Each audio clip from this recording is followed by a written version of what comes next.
Hey, so I just wanna know, like, how many people have been going through like despairing moments in their walk with God.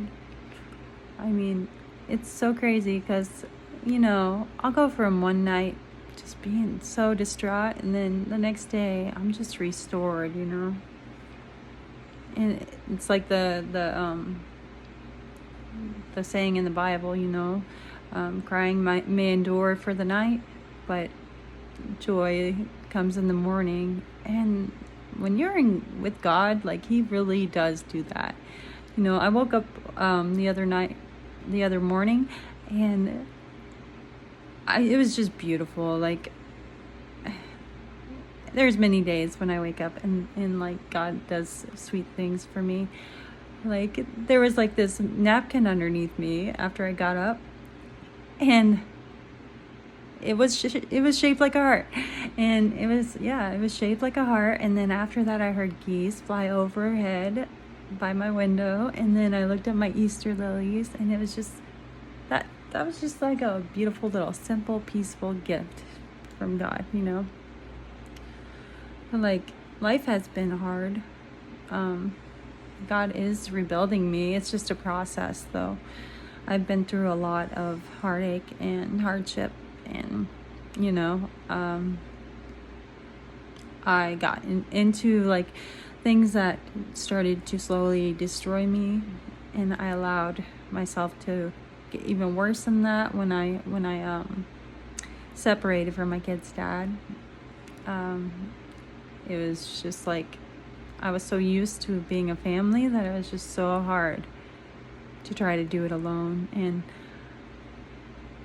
it was hard for me to ask for help because, him and his family would always try to say like, oh, she can't do it by herself, and they would discourage me and like talk about me behind my back, and I would hear the things, and like I'm smart enough to discover like how to find out truths.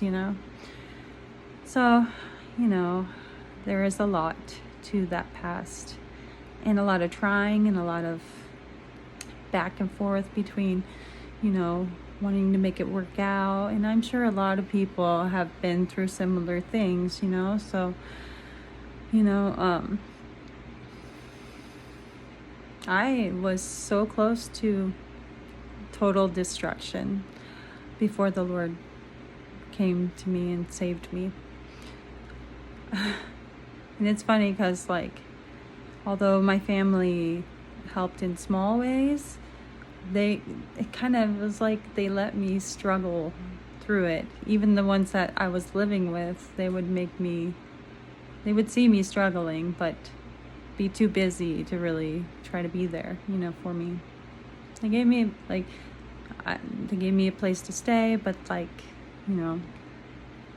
they would see me like at my worst and like just walk on past, or they would,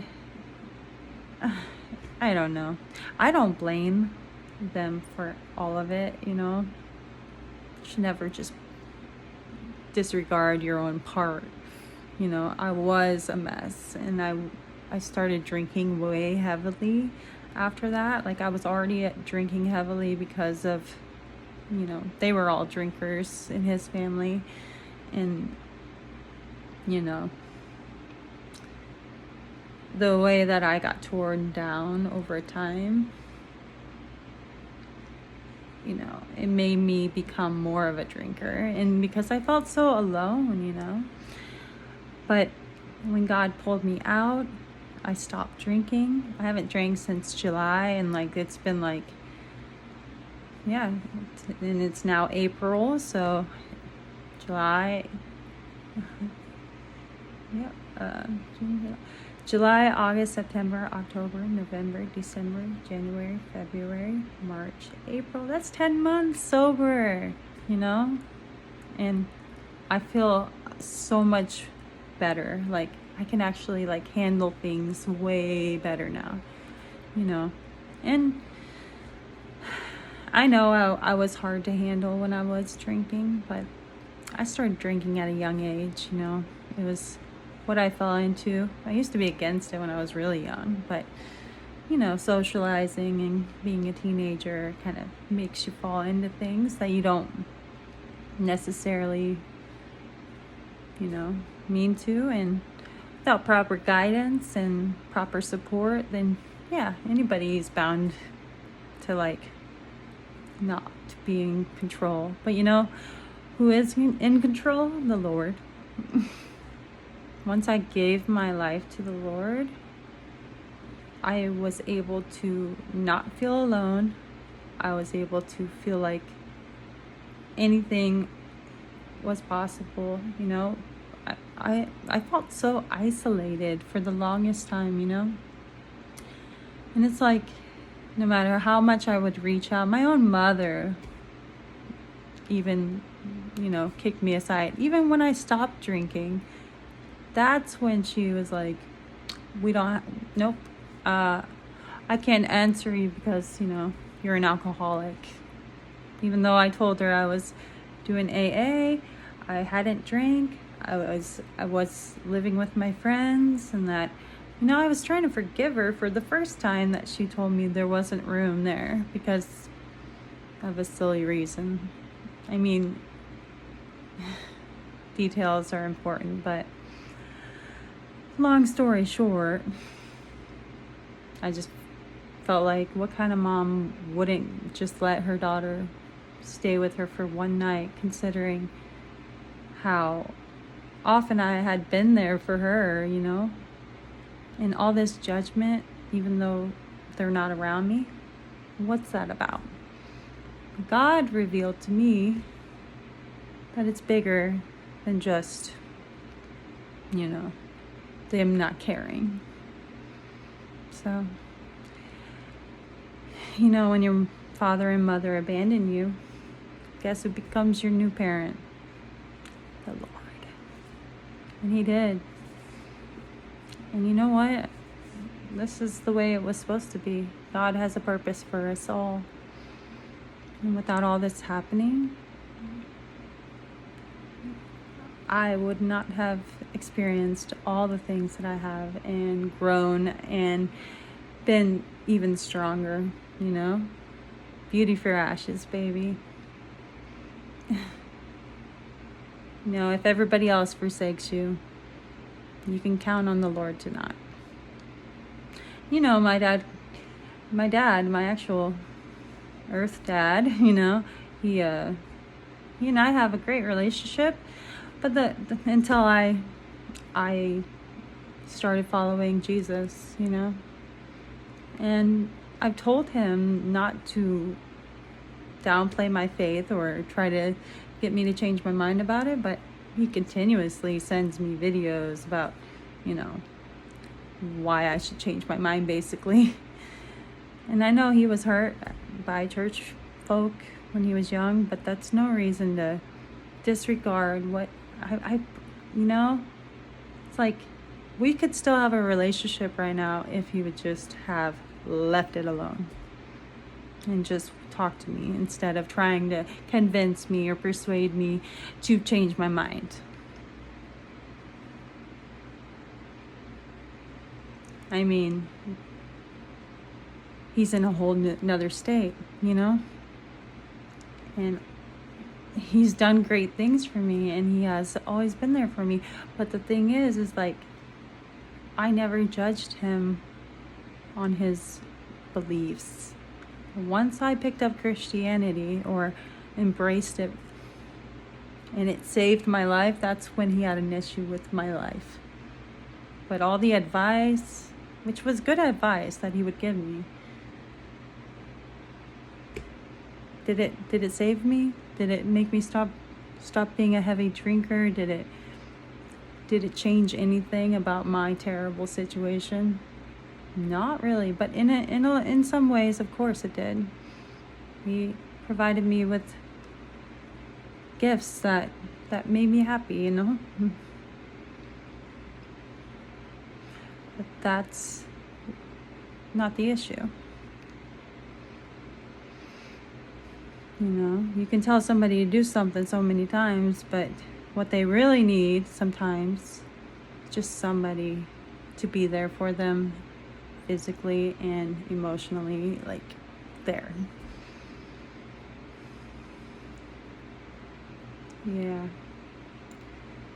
Yeah, a lot of my family just turned against me, and they believed and how are you going to judge somebody if you have not been there for them, except for momentarily once in a while? Just, oh, I'll come help you for a second, then I'm back to my own life. You can't act like, the thing is, they never actually knew me deep down, and I expected help from strangers, basically, who never cared to know who I was inside. They just saw the surface, they saw the problems, and they just assumed that I was just, an issue, basically. When all I ever tried to do was help them and be there for them. If they ever asked me for help, I would talk to them. I would care a little more. I wouldn't sit there and tell them that they're terrible or, call them names. It's like that saying, you're pointing out the speck in my eye, but what about the plank in yours? And what kind of family is a family if they can't help each other in their lowest moments? And look, today I am sober. I have a job, really good job. I'm respected. I work hard. I have a home. I have my children again. Yep. It's all coming back, slowly but surely. The thing is, though, this is possible because of God, and because they gave up on me. I turned to Him. And I thank my family. I thank the people that tore me down, because, wow, God is greater than anything that the world offers, God is better. So don't ever give up hope. You can go through the worst things and come out of it. People will try to just label you, and then they just discard you. They'll discard you and then go about their lives and be happy with what they have, while they just act like you're just some trash on the side of the road. What kind of family does that? A lot, apparently. We chosen ones. This is kind of our story, isn't it? You know what? What the enemy means for harm, God means for good. Don't ever give up hope. And you know what I noticed, though? Even through all the bad times, God has been right there. Even before I even knew Jesus. Or, I used to just only speak to God, and I was uncomfortable saying Jesus, until 2018, when I had a moment, a spiritual big moment. But anyway, after that, there was some space in between when I got back with my kid's dad and all this and that, and a bunch of drama. And then I had to lose everything in order to really grasp the Lord and His promises and His ways. And now I know that I'm here to help people like me. You are never alone. People might label you, speak about you, put you down, say that you'll never amount to anything, try to belittle your dreams, try to say that, you're the problem when they're the ones that are tearing you down and causing you to lean on things like substances and relationships, and will cause you to do things that you wouldn't normally do unless somebody beats you down mentally and sometimes even physically. Yet they these people that made me feel like that, they're flourishing, or they appear to be, but from what I hear, it's just looks. Inwardly, they're not so great, but I don't wish bad on anybody. There might have been times when I was like, where's the karma, God? Where's my recompense?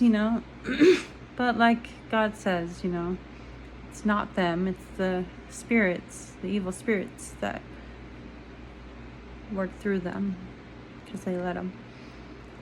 But the thing is, though, some people will never repent and turn to God. So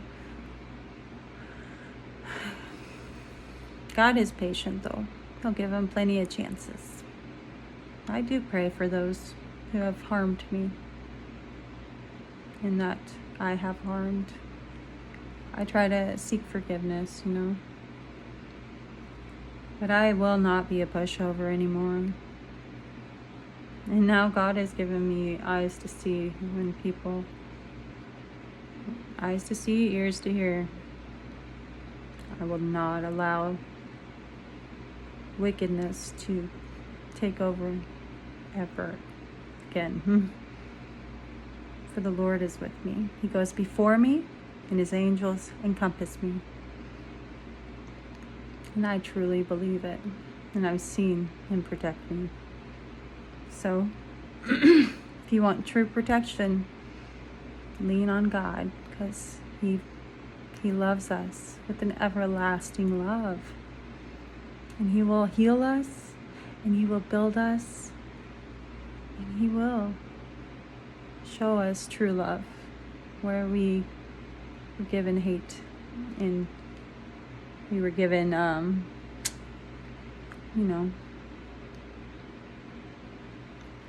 no compassion, no mercy. Just little fleeting glimpses of it to make themselves look better, I helped this person, they'll say to others. How is that helping if you do it for looks? If you do it for show? If you do it to make yourself feel better in front of others? I gave this and this to this person who was on the streets. Look what I did. While their families are struggling. Yep. They just want to buy everything, make themselves look good while they allow those who are actual blood to suffer. I don't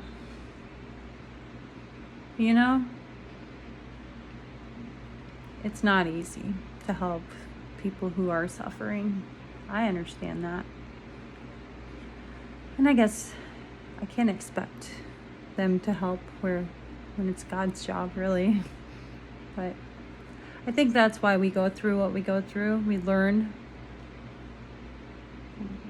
how to forgive because, we all fall short. And it just helps us to help others when we can realize that not everybody is able to help. But people who have been through the worst, they're the perfect people to help. And I guess that's why those of us who are